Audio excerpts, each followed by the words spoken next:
IIT की smart class में आप सबका स्वागत है। और फंडामेंटल की इस क्लास में आज हम लोग पढ़ने वाले हैं फंक्शन की के बारे में। देखिए, कीबोर्ड के मैंने पूरे ऑप्शंस के बारे में आपको बता दिया था। आज की क्लास में जो पढ़ना है वो है आपका फंक्शन की। देखिए, इसमें बताया जा रहा है फंक्शन की में, इसमें बताया जा रहा है सबसे पहले कह रहा है कि इन्हें प्रोग्रामेबल कीज भी कहा जाता है। और कीबोर्ड में टोटल 12 प्रकार के फंक्शन की होते हैं। इनका प्रयोग अलग अलग एप्लीकेशन में अलग अलग होता है। कीबोर्ड में टोटल कोई सा भी कीबोर्ड ले लीजिए, मतलब उससे नहीं है, उस कीबोर्ड में फंक्शन की जो संख्या होगी मात्र 12 ही होती है। कितना होता है? 12 फंक्शन की होते हैं। और इन्हें प्रोग्रामेबल कीज के नाम से भी जाना जाता है। और हर एक फंक्शन की का प्रयोग अलग अलग सॉफ्टवेयर में अलग अलग तरीकों से किया जाता है। जैसे यहाँ पे पहला ऑप्शन लिखा हुआ है F1 कीज, और इसके बारे में बताया जा रहा है कि F1 का क्या प्रयोग है। तो कह रहा है कि किसी भी सॉफ्टवेयर का help and support centre open करने के लिए किया जाता है। कोई भी सॉफ्टवेयर आप ओपन करिए, विंडो प्लस आर मैंने दबाया, और यहाँ से आप जो है नोटपैड ही ओपन कर लीजिए। नोटपैड के सॉफ्टवेयर का आपको क्या करना है, हेल्प मेनू खोलना है। तो क्या दबाएंगे, क्या दबाएंगे? F1 बटन दबाएंगे। देखिए, हेल्प इन नोटपैड लिख के आ गया। तो ये हमारा क्या होता है, F1 का वर्क होता है। F2 का क्या प्रयोग है? तो F2 के बारे में बताया जा रहा है कि किसी भी फोल्डर को रीनेम करने के लिए किया जाता है, और कुछ कंप्यूटर में बायोज ओपन करने के लिए किया जाता है। बायोज की रिक्वायरमेंट तब आती है जब ये जांच करना हो कि हमारे सिस्टम में कौन कौन सा ड्राइव बना हुआ है। सिस्टम की फॉर्मेटिंग करते समय सिस्टम में बायोज ओपन करना होता है। तो यहाँ पे बताया जा रहा है कि किसी भी फोल्डर को रीनेम करने के लिए F2 बटन का इस्तेमाल हम लोग करते हैं। जैसे जैसे मान के चलिए, देखिए यहाँ पे एक फोल्डर बना है पहले से। जैसे ये फोल्डर बना है ट्रिपल सी के नाम से, देखिए बना है ना। अब हम चाहते हैं कि ट्रिपल सी का नाम हटा करके कोई दूसरा नाम दे दो। तो पहले तो फोल्डर को हम सिलेक्शन करेंगे और तब जाकर के F2 बटन दबा देंगे। अब यहाँ से जो है F2 बटन जब ही दबाएंगे तो ये नाम वाला ऑप्शन हाईलाइट हो जाएगा। आप यहाँ से कोई दूसरा नाम दे सकते हैं। देखिए, कोई दिक्कत? अब चलिए, अगला ऑप्शन दिया है F3 कीज। कह रहा है कि विंडोज एक्सप्लोरर में किसी फाइल या फोल्डर को सर्च करने के लिए, बस यही काम। फोल्डर या फाइल मैंने बताया था ना, फाइल पे भी अप्लाई होता है। तीसरा कह रहा है कि विंडोज एक्सप्लोरर में किसी फाइल या फोल्डर को सर्च करने के लिए और MS वर्ड में शिफ्ट प्लस F3 का प्रयोग केस चेंज करने के लिए किया जाता है। जैसे हम गूगल क्रोम पे चले आते हैं। अब यहाँ सपोज करिए मैंने यहाँ पे सर्च कर लिया राशन कार्ड की वेबसाइट, और मैंने एंटर कर दिया। देखिए, यहाँ से पूरा लिस्ट हमारे सामने आ गया ना। क्या लिखा है? जिले का नाम। इस पे अपने जिले का नाम आपको सर्च करना है, तो पेज को ऊपर नीचे करेंगे तभी तो सर्च कर पाएंगे। और यहीं पे F3 बटन आप प्रेस कर दीजिए। देखिए, यहाँ पे सर्च का ऑप्शन आ गया। अब क्या सर्च करना है? कुशीनगर, यहाँ पे कुशीनगर टाइप कर दीजिए। अब जहां होगा कुशीनगर यहाँ पे इंसर्ट हो करके आ जाए। तो ये F3 का वर्क होता है। इसके बाद से बताया जा रहा है कि MS वर्ड में शिफ्ट प्लस F3 का प्रयोग केस चेंज करने के लिए किया जाता है। मतलब विंडो प्लस आर आपने दबाया और आप यहाँ पे टाइप कर दीजिए क्या। चूंकि MS वर्ड के नाम से इसको नहीं जाना जाता है। MS वर्ड अगर आपको ओपन करना हो तो MS वर्ड अगर ओपन करना हो तो सर्च पे आ जाइए और यहीं पे सर्च कर लीजिएगा MS वर्ड, और जैसे ही एंटर करेंगे तो ऐसा इंटरफेस आपको मिल जाएगा। अब यहाँ से आप ले लीजिए ब्लैंक डॉक्यूमेंट। अब इसमें जैसे मान के चलिए मैंने किसी का नाम लिख दिया, जैसे यहाँ पे मैंने टाइप कर दिया राधेश्याम, कैपिटल में है ना। हम चाहते हैं कि पूरा हमारा स्मॉल में हो जाए, तो पहले तो कंट्रोल ऐसे सबको सिलेक्शन करिए। अब शिफ्ट प्लस F3 दबाइए, देखिए कैपिटल से स्मॉल हो गया। फिर शिफ्ट प्लस F3 दबाइए, देखिए सेंटेंस केस में हो गया। फिर शिफ्ट प्लस F3 दबाइए, देखिए कैपिटल हो गया।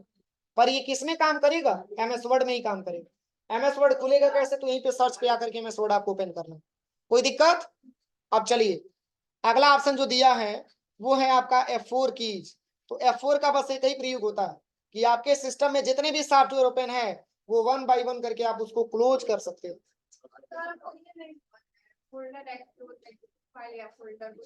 बस यही मैंने बताया है। जैसे ये मैंने मतलब यहाँ पे विंडोज एक्सप्लोरर में मैंने ओपन किया है ना, ये विंडोज का बटन मैंने, देखो सबसे पहले तो गूगल क्रोम पे आ जाएंगे। ये गूगल क्रोम ओपन हो जाएगा ना, ये तो ओपन हो जाएगा ना।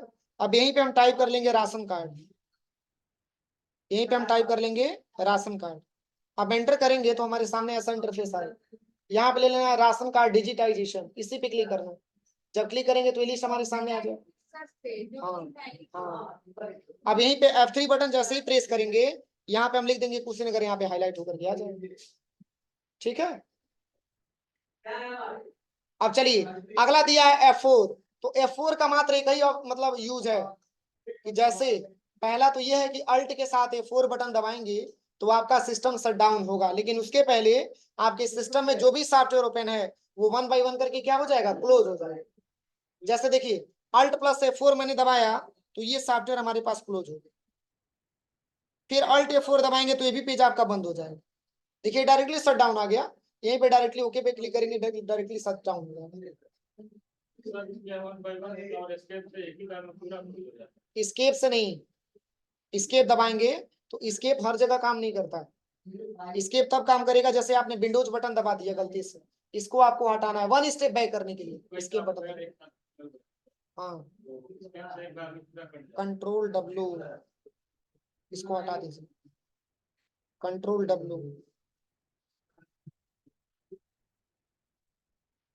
ठीक है, हाँ, जितना भी आपने विंडो खोला है उस विंडो को हटाना है तो कंट्रोल W दबाते जाएंगे, बंद हो जाएगा। लेकिन अल्ट प्लस F4 का प्रयोग यही है कि अगर आपने मल्टी प्रोग्राम ओपन किया है, जैसे देखिए यहाँ पे तो MS वर्ड ओपन हो ही गया, फिर विंडो प्लस R दबा करके इसमें आप एक्सेल ले लीजिए, फिर एंटर करिए, फिर एक्सेल जब ओपन हो जाए तो फिर विंडो प्लस आर दबा करके यहाँ नोटपैड ओपन कर लीजिए, यहाँ नोटपैड की सॉफ्टवेयर ओपन हो जाएगा।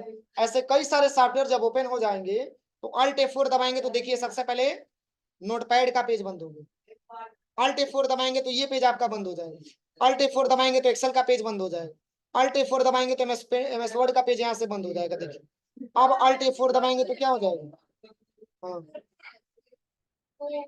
माउस का जो लेफ्ट बटन है उसके पास क्लिक करना पड़ेगा तब होता है। अब देखिए अब यहाँ पे आने के बाद जैसे ही अल्ट F4 दबाएंगे तो ये आपका सिस्टम भी शट डाउन हो जाएगा। कोई दिक्कत है? अब चलिए अगला ऑप्शन मैंने आपको बताया था, अगला ऑप्शन जो है वो है आपका F5। F5 का प्रयोग सिस्टम को रिफ्रेश करने के लिए भी किया जाता है। जैसे मान के चलिए आप वैसे नॉर्मल माउस से राइट बटन दबा करके रिफ्रेश करते आ रहे हैं, लेकिन आप ये चाहते हैं कि कोई ऐसा शॉर्टकट की है जिससे बार बार हम रिफ्रेश करें, तो पहले क्या करिए कि एक बार आप माउस से राइट बटन दबा करके रिफ्रेश कर दीजिए। जब 1-2 बार रिफ्रेश हो जाएगा, इसके बाद से F5 जितने बार आप प्रेस करेंगे उतनी बार आपका पेज रिफ्रेश होता है। जैसे कोई वेबसाइट आप ओपन किए हैं और वो वेबसाइट नहीं चल रहा है तो क्या यहाँ से मिनिमाइज करके तब यहाँ से रिफ्रेश करेंगे, इसी पे आपको क्या दबाना है, F5 बटन प्रेस कर देना, ये रिफ्रेश हो जाएगा आपका पेज। और भी इसके अलावा इसका क्या काम है, तो F5 का टोटल 3 प्रयोग है। कितना प्रयोग है, 3 प्रयोग। इसमें बताया जा रहा है current window folder web page के कंटेंट को रिफ्रेश करने के लिए और MS वर्ड में फाइंड एंड रिप्लेस करने के लिए किया जाता है। जैसे MS वर्ड का पेज ओपन कर लीजिए, विंडो यहीं पे आ जाइए सर्च पे और यहाँ से MS वर्ड आप ओपन कर लीजिए। जब MS वर्ड आप यहाँ पे ओपन करेंगे तो चूंकि आपको 5 पैराग्राफ इंसर्ट कराना है ना, तो 5 पैराग्राफ इंसर्ट कराने के लिए इसके लिए आपको करना क्या पड़ेगा, इक्वल रैंड आपको लिखना पड़ेगा। ये भी केवल MS वर्ड में ही काम करेगा। जैसे यहाँ पे मैंने 5 पैराग्राफ लाने का शॉर्टकट की यहाँ पे मैंने टाइप कर लिया, इसको नोट कर लीजिएगा क्योंकि मैंने लिखवाया नहीं इसके पहले। ये 5 पैराग्राफ MS वर्ड में लाने का शॉर्टकट की है। जब नहीं ब्रैकेट में जितना डालेंगे उतना अगर ब्रैकेट में जितना नंबर देंगे उतना पैराग्राफ इंसर्ट हो। जैसे 100 दे देंगे ना तो 100 पैराग्राफ आ जाएगा, अगर नंबर कुछ भी नहीं देंगे तो 5 पैराग्राफ आएगा। ये शॉर्टकट की है समझने के। 120 डाले थे तो बहुत सारा, हाँ तो वही हम कह रहे हैं ना, अगर 100 आप देंगे तो 100 पैराग्राफ आ जाएगा, 120 देंगे तो 120 पैराग्राफ आ जाएगा, जिस हिसाब से आपको लेना। तो चलिए यहाँ से हम ब्रैकेट बंद करके और एंटर कर देते हैं तो हमारे पास नॉर्मल 5 पैराग्राफ आएगा। कंट्रोल से सिलेक्शन करके इसकी साइज को थोड़ा सा छोटा कर लीजिए। अब देखिए अब जैसे हम यहाँ पे कोई ऐसा वर्ड है जिसको हम खोजना चाहते हैं कि वो वर्ड कहाँ कहाँ लिखा हुआ है, तो कंट्रोल से पूरे को सिलेक्शन करिए और यहीं पे आपको दबाना है क्या, F5। क्या दबाना है, F5। देखिए फाइंड एंड रिप्लेस लिखा है तो यहाँ पे सबसे पहले फाइंड पे आ जाइए। अब क्या वर्ड फाइंड करना चाहते हैं तो मैंने यहाँ पे लिख दिया YOU, मतलब यू कहाँ कहाँ लिखा हुआ उसको फाइंड करके बताएं। और यहाँ पे आने के बाद रीडिंग हाईलाइट पे यहाँ से हाईलाइट आल का इस्तेमाल कर दीजिए। हाईलाइट हो गया, जहां जहां यू लिखा होगा वहां वहां हाईलाइट करके दिखा देगा। देखिए कोई दिक्कत? तो F5 तक मैंने आपको बताया। हाँ, चेंज करना हो तो बस F5 बटन, कंट्रोल ए से F5 बटन दबाइए। अब हम ये चाहते हैं कि जहां जहां यू लिखा है वहां वहां पडरोना लिखा हुआ आ जाए, तो इसके लिए रिप्लेस पे आ जाइएगा। कहाँ पे आना है? रिप्लेस पे। मतलब अभी मैंने यू को मतलब फाइंड किया है और यू के जगह पे हम लिखना चाहते हैं पडरोना। तो देखिए अगर रिप्लेस करेंगे तो चेंजिंग मात्र एक ही जगह होगा, रिप्लेस ऑल करेंगे तो जहां जहां यू लेटर मिलेगा वहां वहां पडरोना लिखा हुआ आ जाएगा। देखिए चेंज हुआ है कि नहीं हुआ है चेंजिंग? तो ये हमारा फाइंड एंड रिप्लेस का ऑप्शन होता है। कोई दिक्कत? चलिए इसमें एक और ऑप्शन दिया है, उसके भी बारे में बता दे रहे हैं। यहाँ पे एक गोटू दिया है। गोटू का प्रयोग ये है कि जैसे मान के चलिए आप पहले लाइन पे हैं और आपके चौथे लाइन पे जाना है, तो यहाँ पे गोटू पे क्लिक करिए और यहाँ से ले लीजिए लाइन और यहाँ पे नंबर दे दीजिए, नंबर ऑफ लाइन में 4, बस गोटू पे क्लिक कर दीजिए।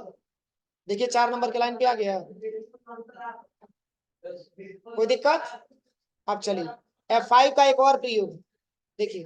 F5 का अगला प्रयोग ये है, यहाँ पे बताया गया है, कह रहा है कि MS वर्ड में फाइंड एंड रिप्लेस और MS पावर पॉइंट में स्लाइड शो स्टार्ट करने के लिए किया जाता है।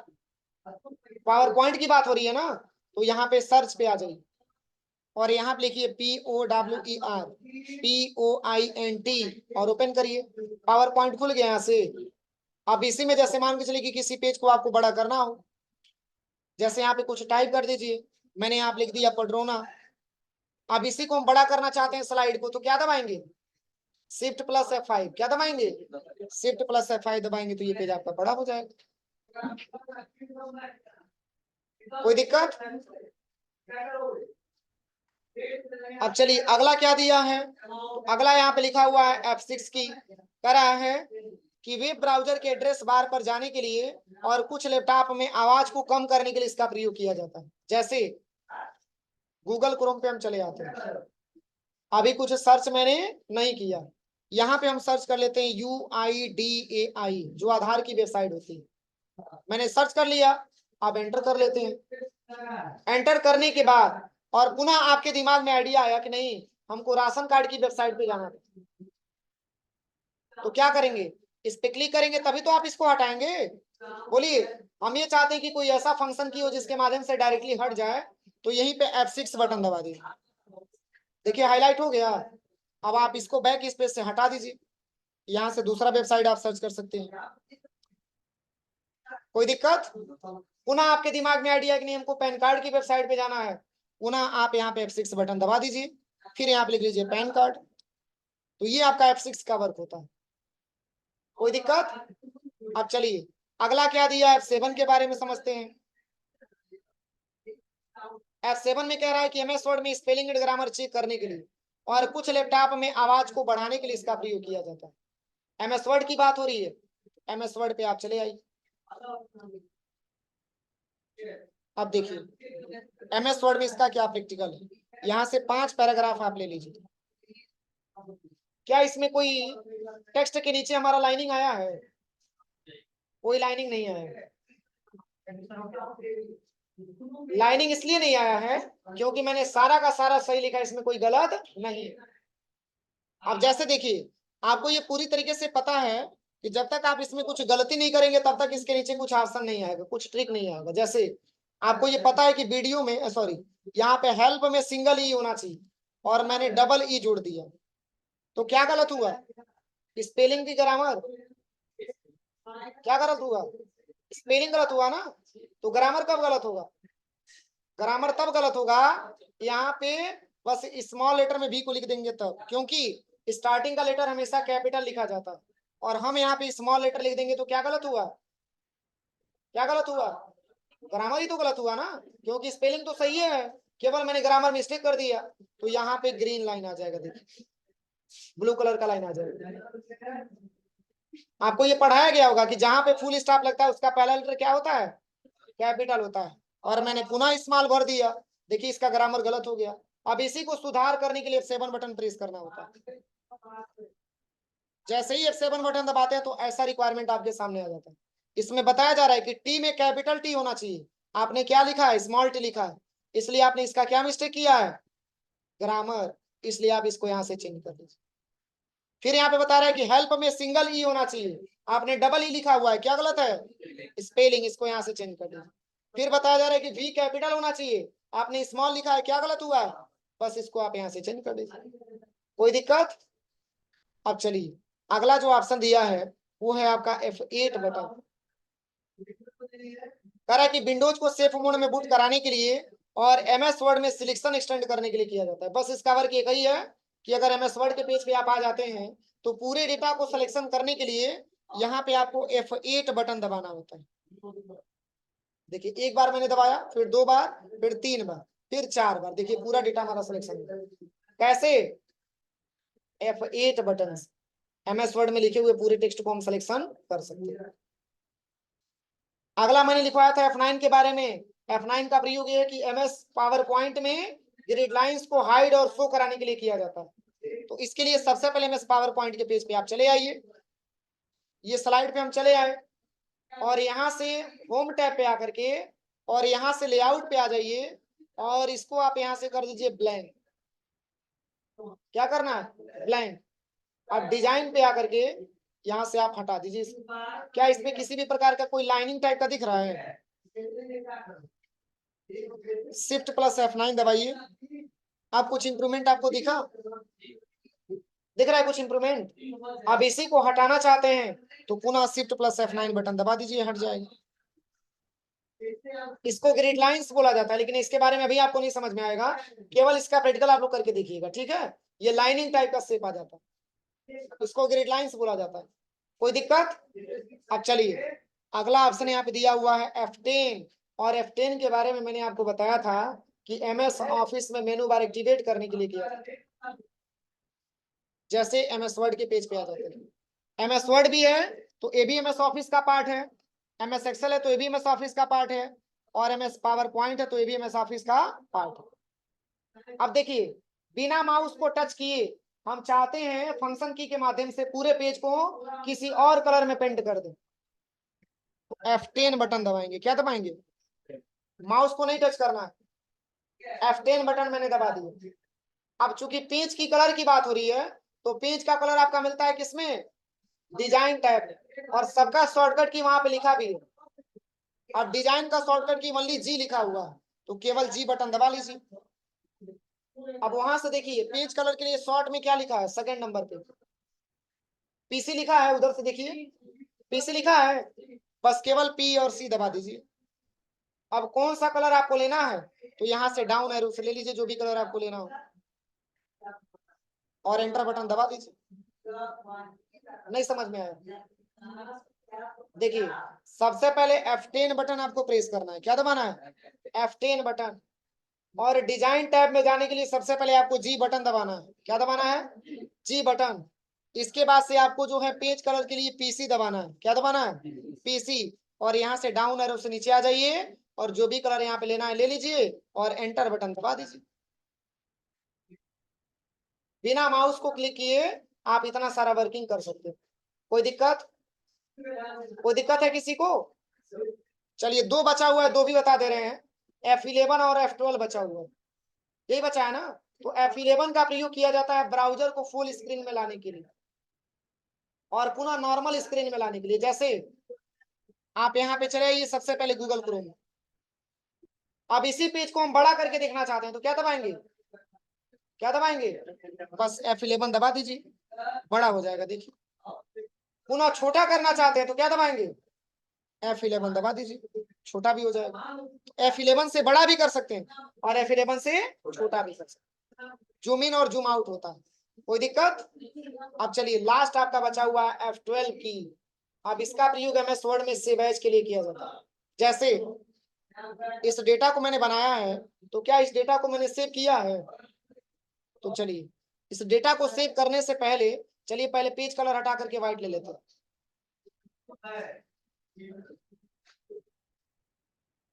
अब देखिए इसको मैंने सिलेक्शन किया, अब सिलेक्शन करने के बाद इसकी साइज को इंक्रीज कर लेते हैं। रेड कलर ले लेते हैं, बोल्ड कर देते हैं। हो गया ना। अब जैसे मान के चलिए कंट्रोल प्लस यस बटन मैंने दबा दिया, पुनः आप ब्राउज पे चले जाइए। अब इसको सेव कहाँ करना चाहते हैं, तो मैंने डेस्कटॉप पे सेव कर लिया। किस नाम से, तो मैंने वैसे कुछ नाम यहाँ पे दे दिया जिस नाम से भी हमको सेव करना था, सेव कर दिया मैंने। फिर आपके दिमाग में आइडिया है कि जो मैंने डेटा सेव किया था उसका सेकंड पैराग्राफ ग्रीन वाले कलर में होना चाहिए। क्या होना चाहिए, ग्रीन वाले कलर में होना चाहिए। तो चलिए यहाँ पे जैसे ही इस पेज को आप ओपन करेंगे, कहाँ पे सेव किया था मैंने, डेस्कटॉप पे ना। यहाँ से जैसे ही आप इस पेज को ओपन करेंगे तो इसमें तो आपको केवल रेड ही कलर मिल रहा है ना, लेकिन आपको करना किस कलर में है, ग्रीन कलर में करना है सेकंड वाले पैराग्राफ को। तो आपने इसको सिलेक्शन किया, सिलेक्शन करने के बाद आप बोल्ड करिए और भी चेंजिंग अंडरलाइन कर दीजिए और यहाँ से ग्रीन कलर आप ले लीजिए। क्या इतना चेंजिंग मैंने पहले वाले पेज में किया था? आप बताइए, जब दोबारा से हम सेव करना चाहेंगे तभी तो सेव होगा। अभी तो एक बार मैंने सेव कर ही सका। अब हम चाहते हैं कि दोबारा किसी अन्य नाम से सेव करें, तो यहीं पे F12 बटन दबा लीजिए। क्या दबाना है, F12। तो इसमें बताएगा कि पहले आपने इस नाम से सेव किया था और दोबारा कहां पर और किस नाम से सेव करना चाहते हैं। तो मैंने दोबारा भी लोकेशन डेस्कटॉप का ही दे दिया और यहाँ पे मैंने सेव कर दिया, उस यम के नाम से मैंने सेव कर दिया। अब इसको कैंसिल करिए तो देखिए इसमें दो पेज आपको मिल जाता है। एक पेज तो पहले वाला आपका दिखाएगा, क्या इसमें ग्रीन कलर हुआ है। अभी इसके बाद वाला पेज खोलेंगे तो इसमें बताएगा कि आपने चेंजिंग किया है, सेकंड वाले पैराग्राफ को आपने ग्रीन से पेंट किया। कोई दिक्कत, किसी को कोई प्रॉब्लम? तो एक बार आप लैब में जाइए और अच्छे से फंक्शन की का प्रैक्टिकल आप लोग करके देखिए। नहीं होगा तो पुनः मैं बताऊंगा, लेकिन पहले खुद से ट्राई करिए, ठीक है ना। नहीं होगा तो मैं दोबारा बताऊंगा, ये घबराइएगा मत, लेकिन पहले खुद से ट्राई करिए।